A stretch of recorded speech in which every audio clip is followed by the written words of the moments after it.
This, where it is always Oscar season. I'm Mike. And I'm Brian. In this show, we reevaluate every Best Picture nominee from the 21st century and other movies whenever we feel like it. Yeah, and we kick them off their pedestals. We do. Sometimes, I was going to say pedestals. Where we're going, we don't need pedestals. We don't need pedestals because this one wasn't a Best Picture nominee. No, this is a special Facebook Live bonus episode. And we're talking about 1985's Back to the Future by Robert Zemeckis. And it was not nominated for Best Picture, Brian. I don't know if you can believe that, but it was not nominated. But it did earn a Best Screenplay nod, which I think kind of makes it worthy of us talking about it. Absolutely. And hey, it's streaming now on Amazon Prime. Let's watch the trailer. Steven Spielberg presents Back to the Future, a Robert Zemeckis film. Marty leads an ordinary life. No McFly ever amounted to anything in the history of Hill Valley. Well, history is going to change. And 1985 is not his year. But Dr. Brown is about to change all that. Are you telling me that you built a time machine? Out of a DeLorean? He's sending Marty 30 years back in time. It works! It's a flying saucer from outer space! Now, he's trapped in the past. It's got to be a dream. About to meet Chocolate. his future father. He's a peeping Tom. Wow! And he's making an impression on his mother. He's an absolute dream. And he can sleep in my room. Anything you do could have serious repercussions on future events. Now, he's got to make his mother and father fall in love. For crying out loud, I haven't even been born yet. And only Dr. Brown can help him get back to the future. Are you telling me that this sucker is nuclear? Precisely. Michael J. Fox, Whoa, this is heavy. Christopher Lloyd, There's that word again, heavy. Why are things so heavy in the future? Is there a problem with the Earth's gravitational pull? Back to the Future.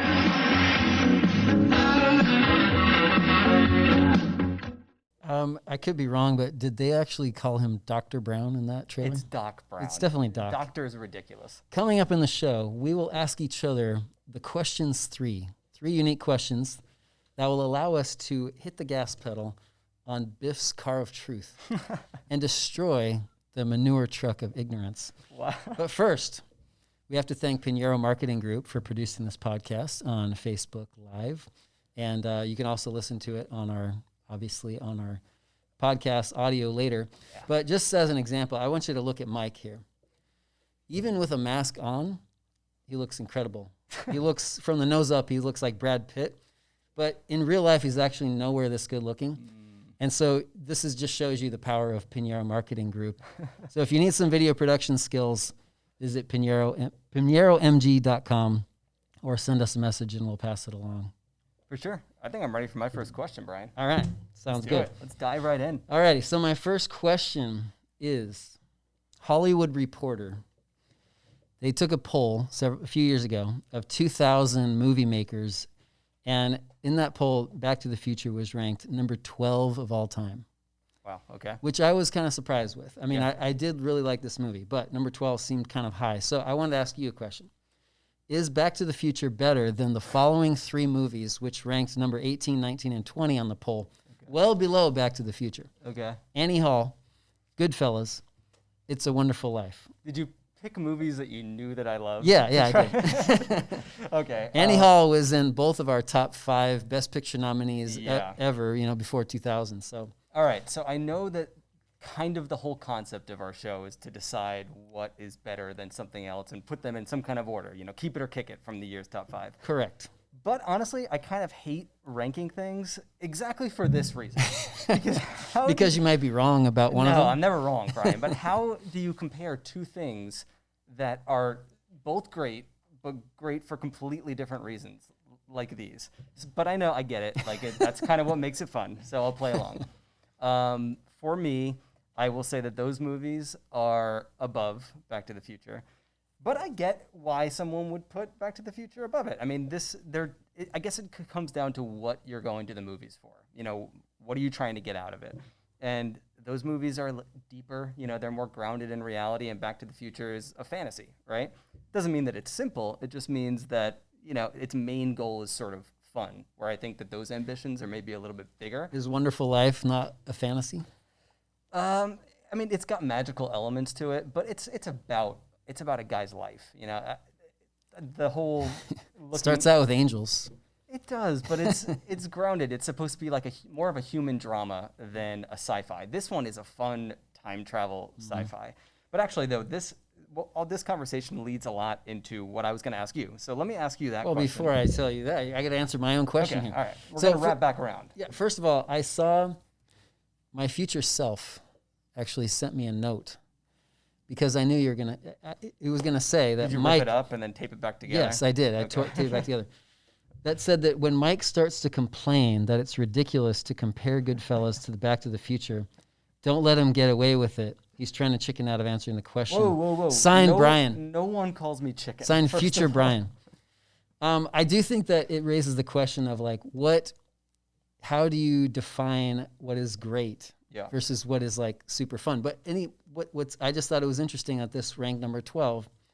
Would you agree with that, though, that this movie's main goal is fun, whereas It's a Wonderful Life, Annie Hall, Goodfellas, they're not just trying to put a smile on our face. They're not just trying to make us excited. I think their ambitions are sort of grander.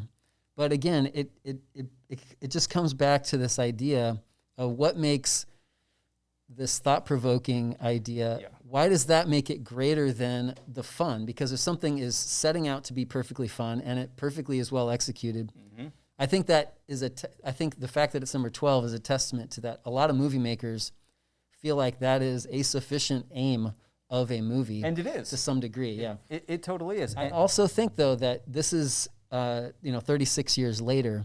Yeah. And it may be a little bit easier to look back on it and say how great it is because of some nostalgia to some extent.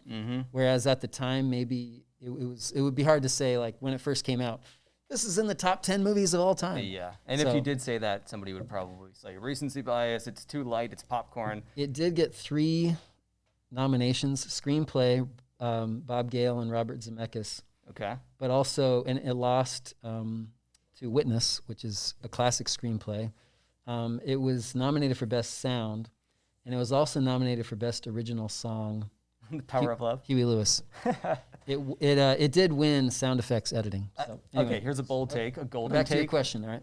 I think Huey Lewis should make every movie soundtrack. Thoughts? American Psycho, maybe. Yeah, for sure. All right, so I want to keep going on this question because I was going to ask you something sort of similar but different. So Paul Adanasio of the Washington Post in 1985, he started his review this way. Welcome back to the art of storytelling. Back to the Future is a whirling merry-go-round of a movie in which everything is precisely machined, but nothing seems quite safe. It's a wildly pleasurable sci-fi comedy filled with enchantment and sweetness and zip as only a bona fide summer hit can be. And I think that's the big difference. We're talking about Annie Hall, Goodfellas, It's a Wonderful Life. Back to the Future is a summer blockbuster. Agreed? Zip is its goal. Yes. So it's a summer blockbuster. Is it the perfect summer blockbuster? I think it is. I mean, it's hard for me to think of. After I rewatched this, I remembered, I had forgotten how great it really was. Better than Justice League? Zack Snyder's Justice League? I have not seen Zack Snyder's Justice League. Right. The plot is basically perfect for zippiness. It's intricate, but it's also very clear. You're not lost. And I think that is a difficult achievement. But it does do that. Because it does play with those time travel mechanics. Yeah. Right? And a lot of times that gets confusing. But Christopher Lloyd is so good at delivering that exposition. His whole character is so wacky and zany. So whenever he's saying anything, we feel like, oh, this is fun. Even though he's like, this works this way. Because, he's trying to explain to us how the science of time travel works. We actually believe that there is such a thing as the flux capacitor, I think. Yes. Memorable performances, Michael J. Fox, Christopher Lloyd, and all the supporting people, I think, are really memorable. But the style, it sets itself up as this certain style from the very beginning. Yep. All the clocks, it's kind of cartoonish. The huge speaker that Michael J. Fox blows himself back for by playing that guitar chord. Yeah. It's setting itself up to be like a comic strip. Yeah. Different from a comic book movie, I think. Mm-hmm. It's more of a comic strip. It's almost like more Calvin and Hobbes than it is like, a Marvel superhero type of a comic book. Yeah. And I think because it's setting itself up to do that, and it works. So you said the performances are great. I'm going to take it a step further. I think Michael J. Fox and Christopher Lloyd are putting in like movie star charisma through the roof. It's ridiculous how much movie star charisma. I don't know, how old was Michael J. Fox in this? Like 20? I don't know. Good question. He's like the epitome of the cool teen hero, right? Like all he wants in the world is like play guitar and go to the lake with his girlfriend and get a truck. That's all he wants. He's the epitome of the selfish teenager. And he's not afraid charming. of anyone. He stands up to Biff and all of his cronies with their 3D glasses. I mean, come on. But mostly I do love, I said before, they're using this time travel structure seriously. Like, he does explain the mechanics of it, but they're also using it to explore deeper themes. Like, you have regret, sadness, like the I power. thought this was an intellectual movie.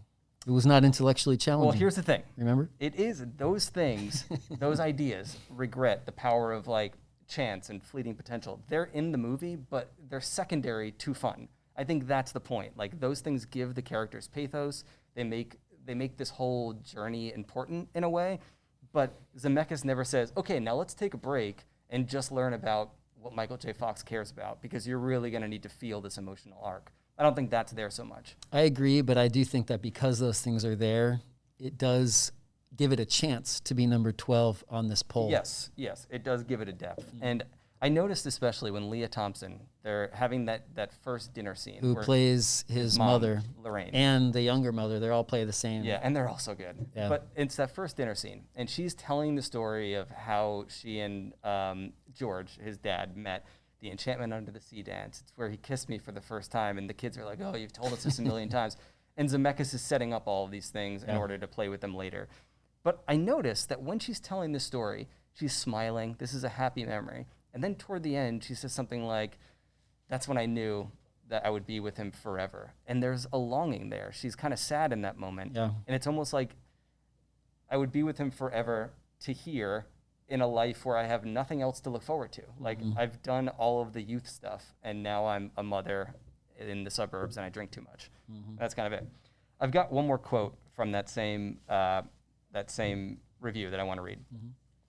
He says, quote, Zemeckis and co-writer Bob Gale have given the movie a core of feeling that makes real claims on us. For all its comedy, Back to the Future is about a kid coming to terms with his parents' inadequacies, a moment familiar to everyone, and the Fulcrmen growing up. Zemeckis and Gale ground the story in that emotion. The laughs are the movie's high points, but the poignance is what keep you inside of it, as Marty struggles with his father's weakness and thinks for the first time about being a parent himself. But this is just a light sci-fi. It's just a popcorn movie. Yeah, it does work on all those kind of levels.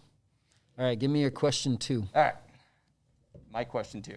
I think it was supposed to be your question. No, I put them in the wrong order, so this time you get to go ask me out of order. Derek Malcolm of The Guardian. He said, the moment the ordinary guy, he calls Marty the ordinary guy in this, the moment the ordinary guy's mother takes a lunge at him in her bedroom without knowing he is her son, it's a sequence to cherish.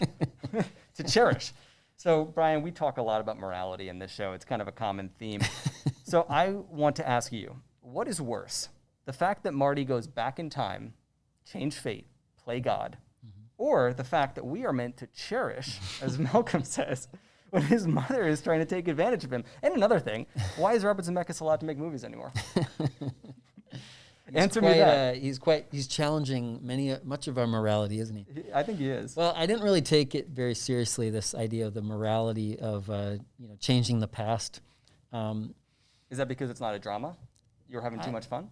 It's because I didn't really feel like it's realistic to actually go back there. But since you asked, I would say that if your goal is if you find yourself in that situation when you're back in time and you could possibly change history, do no harm and listen to your conscience. And I think for the most part, Marty wasn't trying to ruin things. In fact, he was trying to set things right. And so I think you kind of believe that he's pretty much good at heart. So I think that I like to annoy you. I like to ask questions to provoke you. I want to see how you. It doesn't work. I'm totally unflustered here. But really, though, I do think that there are morality themes that are at work here that we are meant to take seriously. They're at the dance, the Enchantment Under the Sea dance, and we've all been there. We've all been there. Earth Angel is playing in the background. We're about to dance with our mother. Yep. The fact that this movie goes into sexual assault in that moment and does it in a real way, I think is a game changer. So Biff attacks Lorraine, and George is supposed to walk up to the car and find his son. He's supposed to find Marty McFly in the car, pretending to be a mean guy. Yep. And then he's going to pretend to punch him, and this is all going to work out. But instead, George... Which is a horrible plan. I don't know what they were I can't believe Marty would think that would be a help Yeah. situation. But anyway. So George goes over to the car and opens it. He realizes that it's Biff. And I detect a moment there when he wants to bail. He's like, this was not part of the plan. Yeah, exactly. Biff is scary. I'm out of here. And in this moment, the movie's like not a fun popcorn movie anymore because we see Leah Thompson's face and she's playing it so real and her face is so dire. And like all of a sudden we're watching a rape movie. And it's I don't know, it's like... It's a little uncomfortable. It goes dark. But I think the fact that Zemeckis is not afraid to go dark is what gives the really light moments like even more punch. I think that's why the movie works so well. There's really moments of true danger, and some of them are also, again, cartoonish, where Doc Brown is like, he's trying to reach for that plug, and then, of course, he slips, and then it falls, and like everything goes totally wrong. Yeah. But, you trust that it's going to work out in the end, in part, I think, because he sets up at the beginning. We got cartoonish clocks. We got the big huge speaker that's larger than life. It's not going to end in tragedy with this kind of a tone set throughout. And that's what makes it the perfect summer blockbuster. Yeah. So from in Wikipedia, it talks about Leah Thompson saying that her role as Lorraine was the greatest of her career. She said this in a 2012 interview. And she suggested that Back to the Future had remained relevant to new generations because of its core idea that the viewers' parents were once kids and had the same dreams they do. Mm-hmm. So the idea of your mother, you mentioned that we're supposed to cherish this idea that, your mother is putting the moves on you. Yeah. I think that idea is something that would make a teenager squirm. Yeah. But when you're watching this as an adult, it's more funny. Yeah. Because you're not, I'm not old enough to be my parents. So it's easier for me to imagine. Yeah, true. I am old enough to be my parents, so it's easier for me to imagine my own parents as newlyweds and all those situations that I've been through. So I think it's a lot different of an experience watching this if you're Marty McFly's age, watching the movie in 1985 or now, as it is when you're a little bit older. So. But also it's the fact that we're dealing with the hypocrisy of this character. Like in the beginning, she keeps talking about how she was, I would never sit in a car with a boy. I would never approach a boy. And then we meet her back in the day. She was she's exactly really like that. Forward. Which is, most parents, they're telling their kid, don't do this, when sometimes in the back of your mind, you're thinking, I did something like that too. You had a troubled youth. I think we should say that. You can tell. You know me.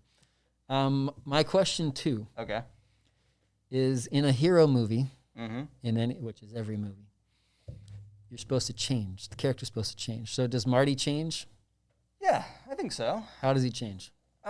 He learns to see his parents in a different, more full way. He kind of becomes a parent himself to his own father. Yeah. He mentors his dad. He tries to give him more confidence, tries to get him to stand up for himself. He does all of the things to his father that a father should or could or would do to their son, right? He tries to build him up, and he even tells him, if you set your mind to something, you can do anything. Yeah. And that's gives him advice. Yeah, that's such a fatherly line. But I don't know. I think that what makes the movie interesting in a way, and also Doc Brown changes a lot on top of Marty. Doc Brown is the one who keeps saying over and over again, we don't change time, we don't do this. But then he reads the note. He's the one who makes the surprise change, I guess. Yeah, but I think what's kind of interesting about the movie is Marty does change, I think, but the important thing is how he changes the world around him, right, and not the other way around. Mm-hmm. Which is rare. Which is also, I think in the end it's really more of a coming-of-age story than it is like a hero changing himself that much. But it is interesting at the end, he seems kind of sadder and wiser. He has everything he wants. He's got the truck. His girlfriend's coming over, and everyone's encouraging it now, and his parents are not losers anymore. But he doesn't dream. He's not exactly so thrilled. He has this sort of... You don't think he's thrilled in the end? I think he has these... He's got the truck, man. He's not really sure how to process it. And that seems like it shows that he has grown somewhat, rather than he's not jumping up and down for joy about everything that just happened to him. But his brother always wears a suit to the office. At the end, anyway. So my question 3, are you ready? Go ahead. All right. So Jay Boyar from the Orlando Sentinel. We're keeping it local here. It isn't often, he says, that extremely clever movie makers use their brains in service of pure fun. And this made me think about Marvel, because right now we're talking about summer blockbusters. And I think that we have to think about the big, what are the big summer blockbusters today? They're all superhero movies. Yeah. So Boyar said in '85 that it isn't often that this happens. But now it kind of feels like it's all that happens. It's the norm. Smart, talented movie people putting their talents into summer blockbusters in service of pure fun. So I wanted to get your take. Do you agree that that is the norm now, and is the trend a good thing? Well, I think that the proof is in the box office to some extent, that people are getting what they want from the movies by going and paying to see all the Marvel movies time after time. So it makes me, again, think, which we do a lot on this podcast, is like, what are we really trying to get from the movies? And some of it is escapism, feel good, and enjoy life. Some people like that more than they like challenging, disturbing, open-ended movies a lot of times. This movie, in some ways, is the perfect opposite of Mulholland Drive. If you had to pick one movie that's the opposite of Mulholland Drive, this might be it. Do you think the Mulholland Drive is going to be the foil that we bring up to every movie? I think it will. Yeah. This is not about the movie making process. It's not supposed to challenge your intellect as much as only challenging your heart. And I think it does that. But I think some Marvel movies do a good job of that too. They put you in this, can the hero overcome the obstacle? If that's done really well, that is sometimes what we really want out of storytelling in general. And it's about wonder. It's about what ifs. What if you could go back in time? It's about being life as a teenager. So the blockbuster movies also allow you to have this shared experience. We've talked before, Mulholland Drive or other kind of like really incredible artistic movies. Who do you talk to them about? Your brother. That's it. That's it. You talk to your one friend who likes art movies. You talk to people on Best Picture This. But with Marvel movies, you can talk to anybody on the street. That's true. And say it becomes a cultural touchstone that everybody can relate to on. You all have to see the new one. But honestly, I don't know if I'm going to see the new ones. I like the Marvel movies, but I don't know if I'm ready to jump into a whole another world. MCU version 3 or 4. Yeah, I don't know. It's a bit much. I mean, I think it is true. I'm sure that I will watch them. I think it is true that this type of movie is the norm now. But I don't think that means that there's no place for smaller movies. Historically, there's always been a place for art. There's always been a place for smaller movies. And now you have everything kind of moving over to digital. Yeah, right? Which allows you to have a smaller audience, but expand it over time. Like you might only get like a really small showing, but as the word grows, like it still exists on streaming service for years and years to come, potentially. Yeah, there's a lot of benefits to it. I mean, there's access not only to us watching these extra movies. We interviewed director Aleem Hossein. His movie is on Amazon Prime right now. It's everybody can watch it. That's a really cool thing. But also you have to figure that it gives directors, filmmakers more access too, because it doesn't cost as much to release on Amazon Prime than it does to release wide to theaters all over the world. So you would think that there are extra chunks of that pie to pass around and create some new stuff. I mean, I just watched Nomadland and Sound of Metal this past week, two very small artistic movies, and I watched them from my couch. So I don't think that the small movies are dying just because the big movies are big right now. I think it's a trend and everything's a cycle, and we'll reach another cycle soon. Yep, I agree. All right, my question 3. This plot is as inventive as it is speedy. Is that enough to make it a classic, or are there deeper themes that have caused it to resonate for 40 years? We basically already talked about this. Yeah. We've been talking a lot about the themes, growing up, parenthood, learning to see your parents differently. But I do think that the perfect pacing of the movie does contribute to the fact that it's fun to watch. You can pop it on anytime and it puts a smile on your face. So here's another quote from we already talked about Leah Thompson, who played Lorraine. Crispin Glover played George McFly. How good is he? He's great. So weird. He was critical of the film's ending. Yeah. He believed that Marty's reward should be happy parents and in love with each other, and that's enough. But he thought that the ending served corporate interests by promoting accumulation of wealth. Like, this is why you're happy, because You got the truck. Yeah. You got the big book deal. You got all this stuff. Capitalism, man. So in 2015, Robert Zemeckis talked about this, and he said that the ending was perfect for its time, but he would have made it different now. I thought that was really interesting. Like the sort of as time goes by, directors look at their movies differently. That's fine that he would make it differently now, but don't go back and change it. Yeah, right. You know, I don't like that. Don't give me an anniversary edition with a different ending. I don't want to see it. Bob Gale, the co-writer, he disagreed and said that he would not apologize for the ending scene, and that American audiences largely had no issue with the ending, but some international audiences criticized it. So I thought that was interesting, but also the little, I do think there's a little tinge of sadness on Marty McFly when he gets everything he wanted, but he's a little bit less sure that this is what's going to make him happy. So really? I'm not so sure. You read that in the ending? I did a little bit. See, I just read the ending as very, very American. It's like the American dream. We're talking about consumerism. fantasy, and like the fantasy of the ending is that we can break generational trends. We can take control of our lives. We can give our parents confidence and not make them alcoholics. And then they're going to be rich because of it. They're going to sell a book and I'm going to get a truck. I think that in the end, the time travel is one thing, but the biggest fantasy is that. And that's a very American fantasy. Yeah, true. All right. We've asked ourselves the questions 3. We've driven the Biff car of truth. And now we go to some trivia time. This movie grossed $381 million worldwide, the highest, a lot of dollars. The highest in 1985. Especially back then. The budget was $19 million. $4 million was added because of these scheduling conflicts, which I'll get to in a second, to accommodate Michael J. Fox. Growing Pains, right? He was busy with Family Ties. Oh, Growing Pains. That's a Kirk Cameron. It's been a while since the 80s. Rocky IV and Rambo First Blood Part 2 were second and third worldwide. Huh. Sylvester Stallone. Yeah, big year for him. Back to the Future was released on VHS in 1986, priced at a cool $79.95. Yep. Early days of VHS. Yep. It was the most rented cassette of the year. Some reviewers at the time even compared it favorably to It's a Wonderful Life. I thought that was... That's why you brought it up before, huh? Maybe. Kind of circles back around, doesn't it? I guess so. There was some concern with early audiences who screened it because when they saw Doc's dog Einstein go through time, that they were scared that he would die. That's a ridiculous thing. Whenever I hear of this, course dogs come back from the they future. Say when people saw the first movie where the train was coming toward the screen that they all ran out of the theater. Do we believe that? Do you think that that's true? Movies are real. Real life is in color. That was a black and white screen. Right?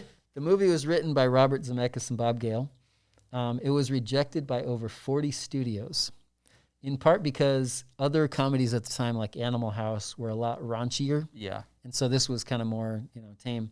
Disney, though, rejected it because they thought it was too risque because of the mother-son seduction stuff. Mm-hmm. So that's kind of interesting. Frank Price was the Columbia Pictures executive at the time, and he was one of the people who said he wouldn't buy it. But he also eventually worked for Amblin Entertainment, Spielberg's production company, which was one of the companies that helped make it. And so you have this, come back around. So Frank Price, he also rejected E.T. at one point. So he rejected Back to the Future and E.T. Did he still have a job So after Spielberg did not let him anywhere near Back to the Future on the actual movie. Wow. Michael J. Fox. So Eric Stoltz was originally cast to play Marty McFly. In late 1984, he was then replaced after only 1 month.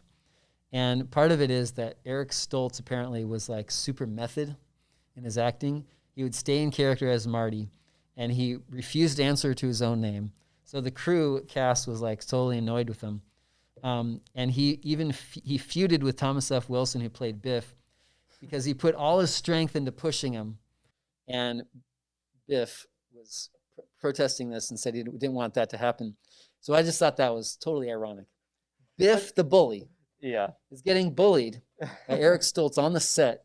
And what happens? Stoltz eventually gets the boot. But that wasn't why, though, right? Not the only reason. He didn't have the same Michael J. Fox charisma that Michael J. Fox has. He's also the one that they always wanted from the beginning. And you said only a month that he was working on it? Yeah. But I think that they shot a lot of the movie, right? And then they had to go back and do reshoots. They did. Because, And they wanted Michael J. main Fox all along, but they finally made a deal with the producers of Family Ties to work around his schedule and just shoot when he wasn't working with Family Ties. And then he was like leaving the set of Family Ties and working on Back to the Future through all hours of the night, and go back early in the morning, work on Family Ties again, get like 3 hours of sleep in between. It's crazy. Teamsters had to bring Fox home, and they sometimes had to carry him up to bed. Isn't that just a wonderful picture in your mind? Give him a little kiss on the forehead. When he was when they were doing the promo work for Back to the Future, Michael J. Fox wasn't available because he was shooting the movie Family Ties Vacation. Ooh, that was a good one. It's a family favorite. So here's some other people who are considered for Michael J. Fox's role. All right. I'll tell you if they're good choices. Yes or no? Tell me yes or All no. right. John Cusack. Yep. Could work. Yep, I mean, he basically did the same role. Did the same role. Well, he's done a lot of teeny type Say movies anything. like that. I love Say Anything. Johnny Depp as a very young Johnny Depp. Yeah. Ralph Macchio. Sure. Ben Stiller. Ben Stiller. No, I'm gonna say no. Robert Downey Jr. Yep, he can do everything. He could do anything. Yep. Doc Brown was considered for a bunch of other people. I don't even want to hear them because Jeff Christopher Goldblum. Lloyd is no. Christopher Lloyd is Doc Brown. John Lithgow. No. John Cleese. No. John Cleese. No. Gene Hackman. What? They were considered. That's ridiculous. Here's a title that they originally had for Back to the Future: Spaceman from Pluto. That's no. You like it? That was probably like a test title or a placeholder. People thought that Back to the Future wouldn't be able to picture it or know what it was about. That's crazy. The time machine was originally thought of as a refrigerator. Yeah.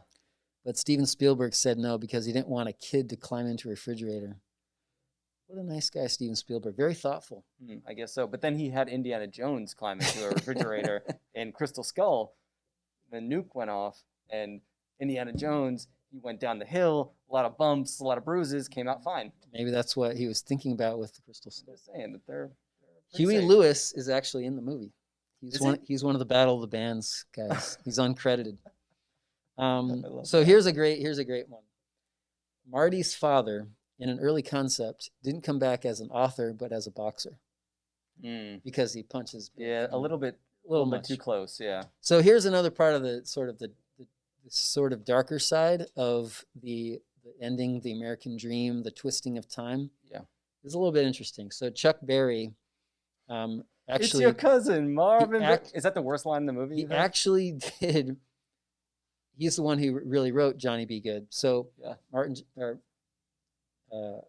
Marty is pretending that he actually came up with it. Yep. Chuck Berry eventually did allow that to be used, and he's paid $50,000 for it.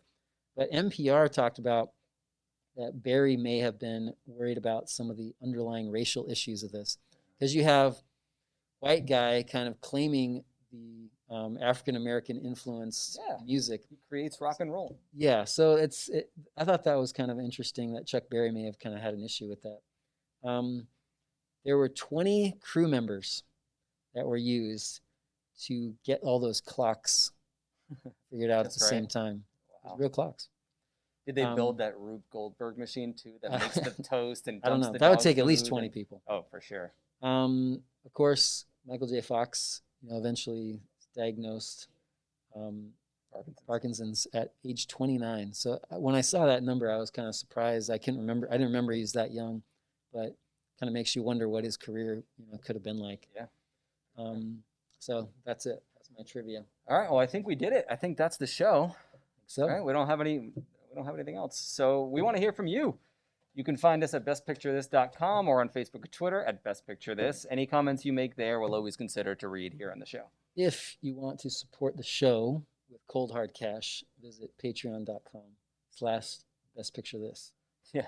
And thanks for watching. And please remember to rate, review, and subscribe to the show on Apple Podcasts, Spotify, wherever else you get your podcasts. Thanks again to Pinheiro Marketing Group. Check out PinheiroMG.com. And thanks for listening. If you haven't seen Back to the Future in a while, do yourself a favor. Go to Amazon. Buy the VHS for $79.95 and fire it up. It's totally worth it. For $79.95. Or it's streaming. But.